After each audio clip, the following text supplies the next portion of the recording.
Morning, everybody. Morning. As the disappearing notes will show what the presentation is about. And up the front here, I show some of my resources. I'll show them again at the end. Consider the path of a coin. If a coin circulated in Bangor, Boston, Baltimore, or Brunswick, the coin leaves no mark on the place it passed through, and the place leaves no mark on the coin that passed through it. Not so with currency. For almost half the country's history from the 1690s to the 1930s, the majority of paper money was very closely tied to the place it circulated. During the colonial era, which didn't affect Florida, many different printers around the 13 colonies printed currency. This is one by Ben Franklin from 1739. However, under Spanish rule in Florida for over 250 years, not including that 20-year break with the English, there was no currency. Spain pulled out millions of ounces of gold and silver from the New World. And Spain had no tradition of currency until late in the 19th century when it ran out of the gold and silver. The Mexican real was the coin of the realm in Florida and legal tender in the United States until the Coinage Act of 1857. This is a map of Florida on the eve of the sale to the U.S. in the late 18-teens. There's East Florida, which is the yellow, and West Florida is the red, separated by the Suwannee River. The capital of East Florida is St. Augustine. The capital of West Florida is Pensacola. However, the birth of Florida currency was in neither one of these two cities. Way up there in the far northeast corner in Fernandina Beach is where currency was born in Florida. And it started in Amelia Island by this man, Gregor MacGregor. Gregor MacGregor was a soldier of fortune. He's fought alongside Simon Bolivar in South America for independence. And he landed with a force of about 50 men in Fernandina Beach, Amelia Island. Imagine a den of inequity, much like the Pirates of the Caribbean. That's what he landed in.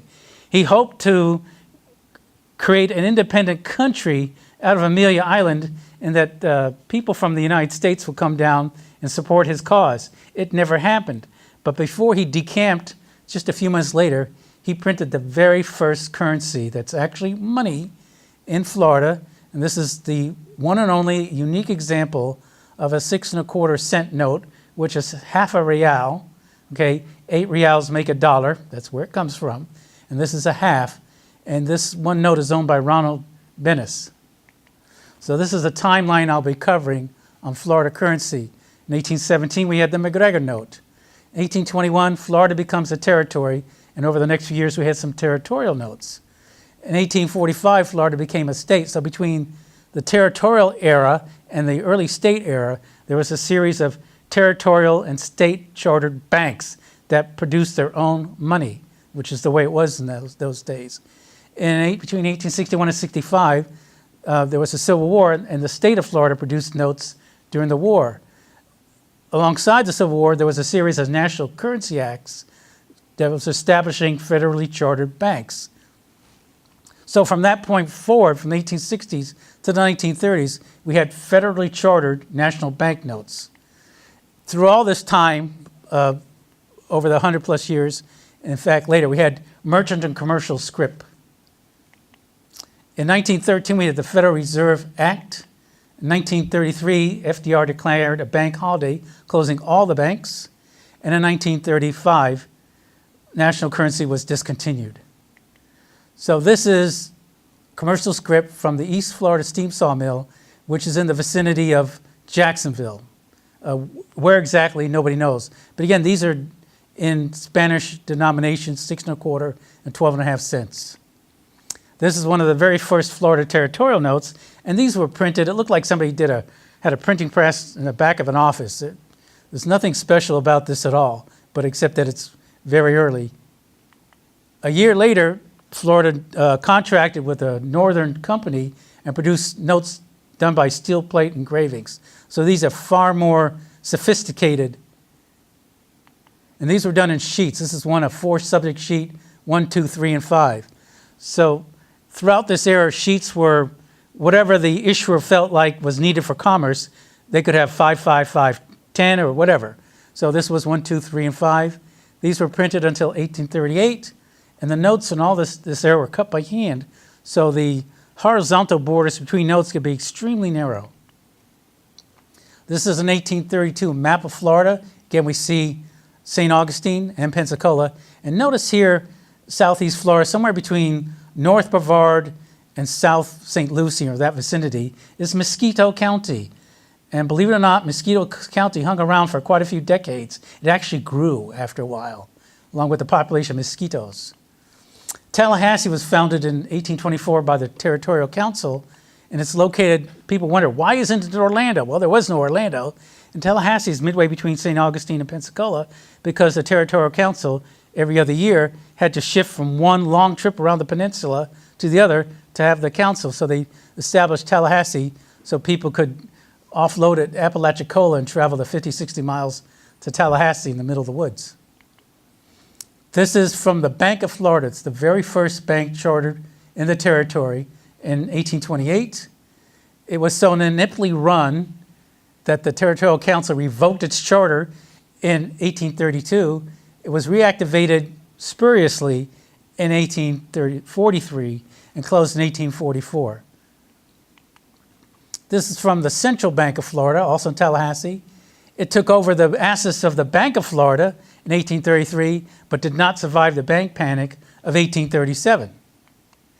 So this is a Union Bank of Florida, chartered in 1833. It purchased the assets of the Central Bank of Florida. You get the pattern here? In 1838, it's just one of thousands of broken bank and obsolete notes, banks that were falling right and left during the era. And this is the epilogue of the Bank of Florida, a note produced by D.S. Kennedy in New York. Now, the denomination $4 isn't the issue here, is that at this point there really wasn't a Bank of Florida to issue notes. So New York, and this isn't a unique story at all, they would sell the notes pennies on the dollar. You know, like get a $4 note for 40 cents. All you got to do is send it to the president of the bank in Florida, you'll get the rest of your money, which of course never happened. So this steep discount, and the charter was voided in 1845. Now, during this era, from the 1780s to 1866, thousands of banks throughout the states and territories issued notes. There were tens of thousands of varieties. The regulations varied across all the states and territories, and many were very lax, not even requiring reserves. Many bank owners literally looked at the charter as a license to print money, and they did. Some had hard reserves, many did not. Banknotes were discounted as further you got from the issuing authority. So let's say you started in New York and wanted to visit the parents in Florida, just like they do now. So you left New York with New York banks, good currency. By the time you arrived in Pennsylvania, you wanted to buy something to eat or wherever, you had to sell your notes at a discount locally. And as you went further and further south, the further you got from where you were, you'd keep on retrading and retrading until you were left with no money. And this system costs the citizens millions and millions of dollars. The average lifespan of a bank was 3 to 4 years during this time. On the plus side, many of these notes have captured scenes of life in the first half of the 20th century. Steamships, sailing ships, railroad, farmers, everything. And some had magnificent steel plate engravings to rival anything we would see today. Many are highly prized by collectors today, even though as late as 40 years ago, they were totally ignored. I didn't start buying obsoletes until 1980, right after silver collapsed. And the first thing I bought was a sheet of 4 uncut $100 notes from a bank in New Orleans for $16, without even knowing what the heck I was dealing with. It was incredible. And many are extremely rare, and thousands are unknown to have survived over the 150 plus years. Back to our map of Florida, right here in the crook of Florida is Apalachicola in Franklin County. Franklin County is one of the lowest populated counties in Florida. They don't even have a McDonald's, but that's a horror story for another day. But at the time in the 1830s, Franklin County was the third busiest port behind New Orleans and Mobile on the Gulf Coast. So this is a Bank of West Florida note chartered in 1831. They suspended in 1837, but they ceased to exist by 1843 or 4. That's a really pretty note. This is the Bank of Pensacola, also chartered in 1831. And this is a proof note. You notice how there's this cut cancel where it would be signed. So I can tell the proofs. That's why mostly they have these round punch holes. And it had trouble raising capital, finally opened in 1833, and the notes were issued starting in 1834. It suspended specie payments in 1837. There was a huge panic. Andrew Jackson closed the second bank of the United States, causing a panic that nobody alive remembers. It was worse than the Depression of the 1930s. But of course, it's so far in the past, people don't have any kind of visceral feeling about it. And this suspended operation also in 1843. And this is the actual $100 note that was used. Notice that old steam engine. This is the Southern Life Insurance Company of St. Augustine, incorporated in 1835. It began issuing in 1836 and failed in 1842. It's a very typical note. This is one of the few commercial scripts printed downstate. This is from a store in Tampa. And again, even at this late date, it's still the Spanish denomination on the coinage. This is the Tallahassee Railroad Company, which actually existed for over 100 years. They were chartered in 1831 and received a congressional land grant. The railroad was approved by the Florida Legislative Council in 1835. In 1856, the wooden rails were replaced by steel rails, and mule-drawn carriages were replaced by locomotives. And this was producing notes later on. This is during the 1860s, these gorgeous notes, $1, $2, and $3. And these were produced by the American Banknote Company, and these were one of the few notes in Florida at the time that had reverses. All these prior notes had nothing on the reverse. This is one of the only note that I've shown you so far that I actually owned. Everything else was offline. This is the Bank of Jacksonville from 1835. Began selling stock in 1837. Suspended specie payments in 1838, a year later. And the charter was revoked in 1841 after the president ran away with the real money. They didn't have laws in those days about using real people on money. So Andrew Jackson, while he was still alive, shortly after his presidency, was on this note. This is when Florida became the 27th state. And notice Mosquito County has grown. It's now well into Volusia County and as far south as Upper Broward, southern Palm Beach County. This is the Bank of St. John's in Jacksonville. These are gorgeous notes. And the bank was officially chartered, but not officially chartered, but did post bonds. It moved to Lake City in 1862 and remained until 1865. And this has the salmon lattice print. This is one way of collecting some of these designs. During the 1980s, the American Banknote Company issued souvenir cards. This is one of the Bank of St. John's. A lot of these can be had here in the show or for very little money on eBay.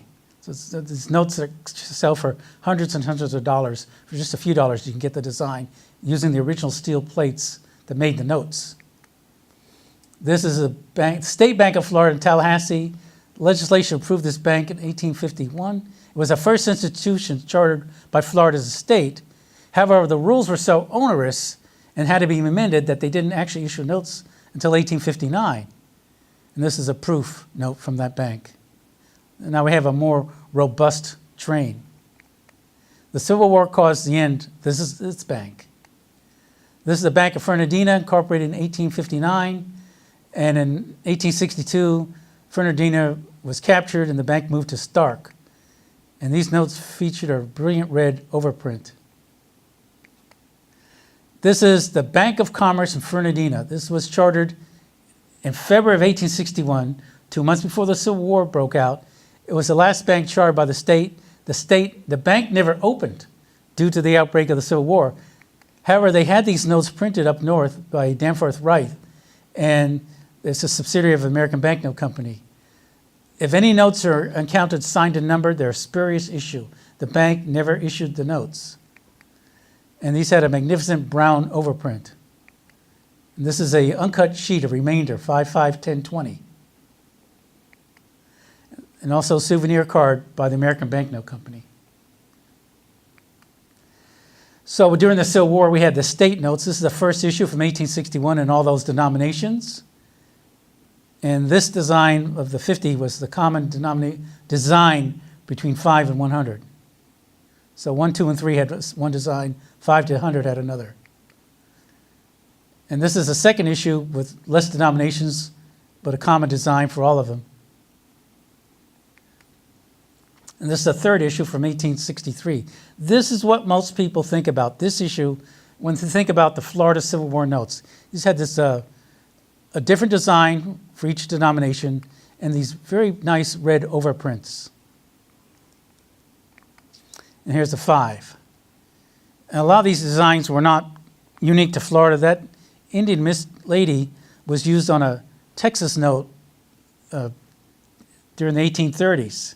So a lot of these vignettes were like off the shelf, and the purchasers would just pick whatever they wanted to throw on the notes.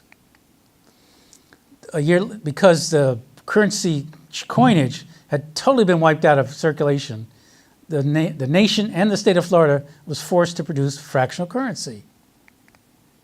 And in this case, in a lot of the cases, they used unused 1863 and 1864 notes to produce this fractional currency. And this is a 50-cent note, actually printed on the reverse of a Bank of Commerce. So the Florida state appropriated a lot of those unused Bank of Commerce sheets, rotated them, and printed the fractional currency. So if it has or doesn't have the back print, it doesn't really make a difference in value, but it's just more interesting to see it this way. And people can cobble together the uncut sheet of the original currency by putting the fractional currencies together. This is a fourth issue from 1864, State of Florida. And the designs, except for the $3, were repeated from the prior year. And the fifth issue from 1865, the war and inflation were taking their toll on the Florida currency. So we had 3 very high denominations. You know, normally $500 would be equal to about $15,000 in those days or more. But the effects of inflation were adding a 0 to each denomination. And these were also printed on the reverses of prior notes. So not just in the state, but nationally, we had a national banking crisis, again with the war and inflation taking their toll. The hodgepodge of state-chartered banks was costing the public untold millions in losses. The Union further needed millions of dollars to help finance the war, and everybody needed a stable currency. So we had a series of national bank and national currency acts between 1863 and 5, and some of the major provisions. All banks must be federally chartered. Well, the states in rebellion, of course, ignored this, and even some banks in northern states pushed back on this. To become a chartered bank, an institution must post a minimum of $50,000 in bonds with the Treasury. This would provide a bonded reserve and increase the money supply. A charter did not automatically mean that a bank would have money printed in their name, but it was a status symbol to do so. Banks would be charged 10% to have money printed with their name. So an example, a bank would post $100,000 in bonds and get about $90,000, $91,000 in notes printed. The number of banks some didn't have their own money printed, but again, for most they did. A bank's charter would last for 20 and be renewable for another 20. So this is a far cry from the 3 to 4 year lifespan. Banks still failed, but typically they lasted longer than they did during the prior era. And the most important provision was the establishment of COMPTROLLER, the currency, which is still in existence. It reviews and grants bank charters to this day. You can go on their website and pull up spreadsheets of all the currently chartered banks. It received bonds from the bank and deposited them with the Treasury. It ordered notes to be printed. In the early years, it was with contractors. The notes were examined, cut, bundled, and shipped. And this was done by a fleet of women clerks. These happen to be the first female federal employees ever used. And that was also in charge of bank examiners, and if necessary, to dissolve the bank, recall the outstanding notes, and liquidate the bonds. One of the last major provisions of the act, because a lot of banks were still doing their own currency, was that to stop the printing of the local and state currency, the federal government would charge a 10% tax beginning in 1866. And that pretty much killed all non-federal notes with a few exceptions. This is one with the Florida Railroad Company of 1867. The commercial script got around the laws because typically the notes didn't freely circulate. They were used in a single point of entry. So if you all heard the song 16 Tons by Tennessee Ford, into even the 1950s and early 60s, very rural coal mines would pay in commercial script. And the only place you could redeem it was at the company's store, literally. So they owned your soul. Okay, and if you wanted to visit someplace else, you'd have to trade off your script at a discount to get real money to leave Dodge. And this is a state of Florida Treasury warrant issued to pay state obligations. This was used for a number of years into the late 1800s, printed by the National Banknote Company, and these had a very ornate reverse. So here's some national statistics. A few hundred state chartered banks did pass muster with the OCC to become federally chartered banks. However, none were in Florida. The first chartered bank nationally was the First National Bank of Philadelphia. The first bank to have money printed was the First National Bank of Washington, D.C. Now I'm going to show you just a couple of notes that were not printed by Florida banks. These are what they call original series from 1863 $1 notes. And up there you've got the serial number. Down here you've got the American Banknote Company logo. This is a reverse of the Pilgrim's Landing. And you note that these are really customized because for every different state they'd show the state seal on the notes. There's a lot of work into these notes. And the Bureau of Engraving and Printing was established in 1862, but it didn't have the talent or the equipment to produce high-quality, intricate banknotes. So they contracted with the American Banknote Company and its subsidiaries well into the mid-1870s. This is the original series $2 note, also printed from 1863 to 78. This is nicknamed the Lazy Two or Lazy Deuce. And here you have, this one is printed by the National Banknote Company. And this is Sir Walter Raleigh on the reverse. So notes of all types were desperately needed during the Civil War and into the 1870s because coinage had been taken out of circulation. Even copper and copper-nickel coins were worth a premium to their face value. With the big silver strikes of the 1870s, the price of silver dropped, and all these hidden coins that were squirreled away for 20 years flooded back into circulation. To appease Western silver interests, the Bland-Allison Act was passed, authorizing minting of huge numbers of what we now call Morgan silver dollars. So, here's something we didn't get in recent decades. To encourage the use of the dollar coins, the $1 and $2 national banknotes were discontinued. This is the exact opposite as what's happened since Eisenhower dollars were introduced 46 years ago. Okay? They haven't done it right, and they've had 4 decades to do it right. They did it right 150 years ago. So from 1863 through 1873, over 2,000 national banks were chartered in the United States.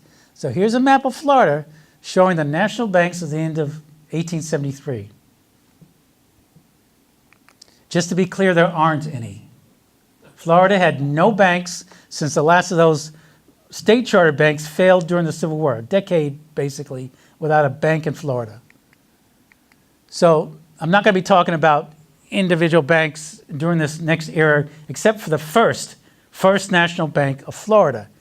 And like the first state chartered banks, or the first note, this wasn't born in Tallahassee, it wasn't born in St. Augustine, it wasn't born in Pensacola. It was born in Jacksonville.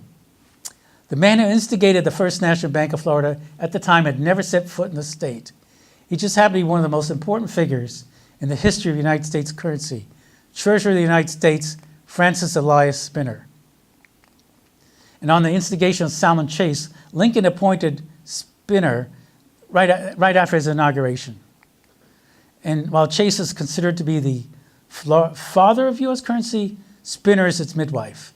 And his distinctive signature appeared on dozens of notes, different types, from 1862 to 75. He used a 3-point quill pen for this signature. He was actually appeared on this fractional currency issue of 1863, even though a lot of people thought that was P.T. Barnum. This one was printed by the BEP. It's they did the fractional currency. They didn't contract it out.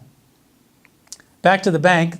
Among the principals organizing the bank were James Schumacher and Thomas Moore, who were Spinner's sons-in-law. He was a major stockholder, but he was never an operating officer. But he helped certainly start the bank, and he retired to Jacksonville in 1875 and lived to 1890 at the age of 88. This is a picture of the First National Bank of Florida building for the first 2 years. And then they went to this building until 1901, when it was destroyed by a major fire that gutted all of downtown Jacksonville. So over this 30 years, it produced almost $290,000 in currency. No notes are known to survive of any type. This is a building they built in 1902. It's still in place, but unfortunately the cost of building the building, I guess, bankrupted them because they went into receivership in 1903, so the building had hardly any use as a bank. This is an artifact, it's a check from the bank signed by Spinner. And this is an uncut sheet of $150 notes. Again, no used notes, no cut notes are known to have survived. So this is a real artifact. This is how the building looked in recent years. As you came across the Main Street Bridge, they named it the Jaguar Building because of those windows. Those actually wood panels. However, starting last spring, they gutted the building to become a steakhouse called the Cowford Steakhouse. And it's since then, the interior has been built up a lot, but it isn't finished yet. So, and when they gutted this and excavated, they found all kinds of interesting historical artifacts from early in the last century. So this is a map of showing the national banks in Florida 10 years later, 1884. So we got St. Augustine, Pensacola, and of all places, there were 2 banks in Palatka. But after 10 years, we only had 4 banks. So this is one of the very earliest surviving national banknotes. It's from the Pensacola Bank. And there's a reverse. This is a generic version of that note, so you can see what it looks like when it's bright. So up here we have the securities clause, used on all the different currencies, secured by bonds. Here we have the treasury serial number, the bank charter number. This was either in red or blue ink, very thick numbers, and for decades it was 4 digits, but in the early 20th century there was a flood of new banks, so this became a 5-digit number. Down here we have the note serial number, the series number, and the bank name. So imagine with thousands and thousands of banks, they had to create all these custom insert dies for the name of the bank. That's a lot of work. And this is the plate date, which may or may not be the charter date. And the reverse. And this was available on a souvenir card from 25 years ago.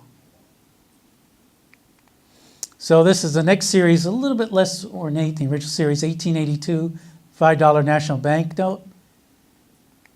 And this had these ornate reverses. These are called brownbacks.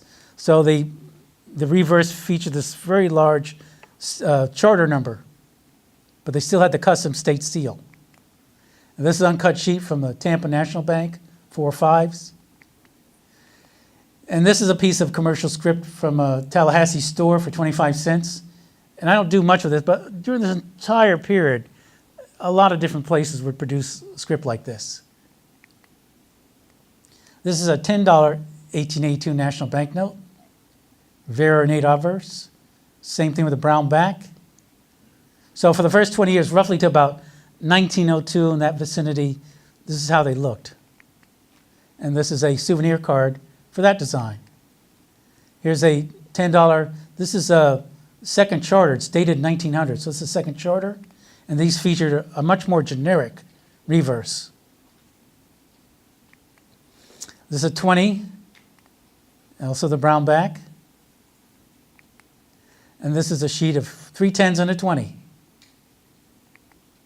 And this is a 50. So by the time we're getting to this denomination, the notes become very scarce. It was only issued by 7 banks, and this is the only surviving specimen.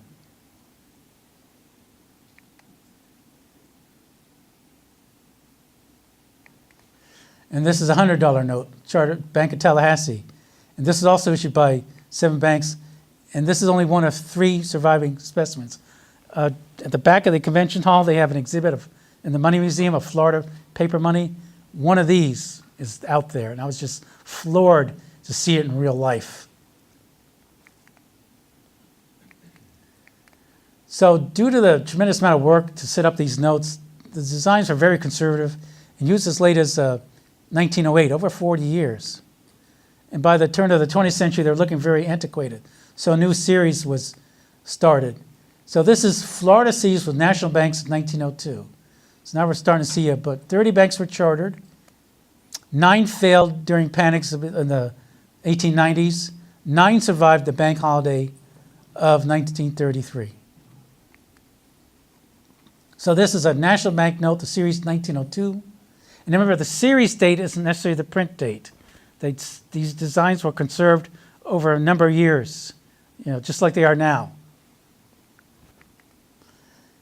And these were printed with red seals from 1902 to 1908. And this is a reverse. Again, it's a very generic reverse across the country. The panic of 1907 resulted in failures of hundreds of banks around the country, including 2 in Florida. The Aldrich-Vreeland Act of 1908 allowed new banks lower chartering reserves from 50,000 to 25,000, and there was going to be repercussions on this. It also allowed banks to use any securities on hand to secure the charter and have notes printed. The act also established the National Monetary Commission, which recommended the Federal Reserve of 1913. So this is one of the bank's notes under the Aldrich-Vreeland Act. And these had dates from 1902 to 1908, even though they could be printed until 1916. And this is a souvenir card for that design. This is a $10 note, Bank of Jacksonville, and the reverse with the dates on it. This is a 20 from DeLand. This has no dates. So these were printed with or without dates. This is a sheet of 3 10s and a 20 from Ocala. So this is a $20 note. And this denomination was only issued by 4 banks, and none with red seals survive. And only 5 blue seals survive for Florida notes. So this is a generic one from another state with a date. This is a $100 note. And only issued by 3 banks. Only 4 survived, but in the reverse of the other denomination, no blue seal survive. Here's a generic blue seal.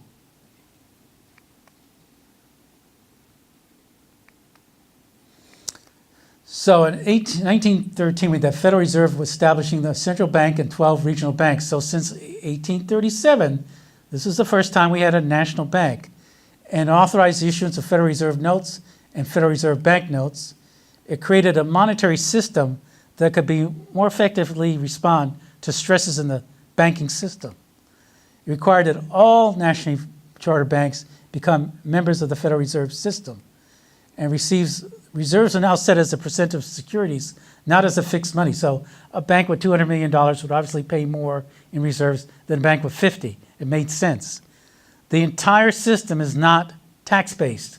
No matter how people can rant and rave against it, it's entirely funded by bank fees for reserves and for services. In 1928 and 29, all U.S. currency moved to the small size currency still in use. The designs were standardized across the series using variants that were used for the next 70 years. So in general, these are very familiar, except for having the name of a local bank on the note. And here's a $20 national bank in Jacksonville. So of all the national notes I've shown you, this is the only one I own. Okay, they're very expensive. You can't use type pricing for any Florida notes. It's way above type pricing. So we have the Bank of Jacksonville. We have the security notice is still present. And you could hardly tell that reverse from a Federal Reserve note or silver certificate or whatever was going on at the time. You know, with the magnifier, you could probably see minor differences. So this now notes, for small size notes were printed 6 up on a sheet. So from 1921 to 29, an average of 600 banks a year failed. So the Depression wasn't the cause, it was a symptom of what was happening. 24 chartered banks in Florida failed during that time. And 9,000 banks failed from 1930 to 33, 4,000 alone in the beginning months of 1933. And another federally chartered banks in Florida failed. And when the local bank fails, there's a domino effect. You know, they see a run on a bank, so they would make a run on another bank that might otherwise be healthy, but by the time they got through with it, it was kaput. So right after his inauguration, Roosevelt declared a bank holiday, closing all banks. Immediately, bank examiners fanned out around the country to vet to see what banks were healthy enough to reopen. To help keep money in circulation during this time, the Fed issues partially printed national banknotes as Federal Reserve banknotes. So they still say national currency, but instead of having the name of a local bank, one of the 12 Federal Reserve bank names would be there. Instead of having a charter number, they'd have one of the letters A through L. And of course, Atlanta served Florida and still does. So these are much easier to get because they're generic across a region. To help keep some kind of currency in script, the commercial script was again issued during the 1930s. Here's a bank in Jacksonville. A lot of people collect this stuff. And a bank in Ocala. That happens to be a punch-canceled specimen. So eventually, 45 of the original 109 charter banks in Florida survived and remained in business. New banks are still being chartered after the bank holiday, of course, still being chartered to the day. And in May of 1935, the last national bank notes were printed. The series wore out and probably fewer in circulation for World War II. And I asked the question, Jacksonville Club, because we have a guy who's 98, he's going to be 99 in July, so that means he was born in 1918. He has no memory of national banknotes. Of course, a kid in the early 30s wouldn't be having $5 and $10 notes anyway, but it was just to see. So there's nobody alive who has any memory of this series in life. And the Federal Reserve notes became the de facto currency of the land. One last thing, the last linchpin in our system. All the bank panics over all these decades happened because there was no protection for the depositor. The Federal Reserve Act protected banks, but not bank depositors. So between 1886 and 1933, 150 proposals had been put through Congress to some kind of protection insurance for depositors. So if you thought Obamacare was tough, this beats that all to heck. Finally was established in 1933 with initial coverage of $2,500 per account, not per person, per account. And coverage per account has increased over the years, and now it's $250,000 per account. So if you got 10 accounts, you could have up to $2.5 million in coverage.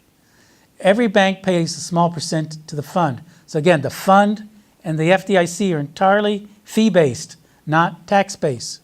The first payout was made in 1934 to a little old lady to $1,250. And the FDIC, since it was established, no depositor has lost a dime in a federally insured bank. Now, stockholders can lose their money, but not depositors. And I mentioned how many were survived. 6 of these banks have no surviving notes.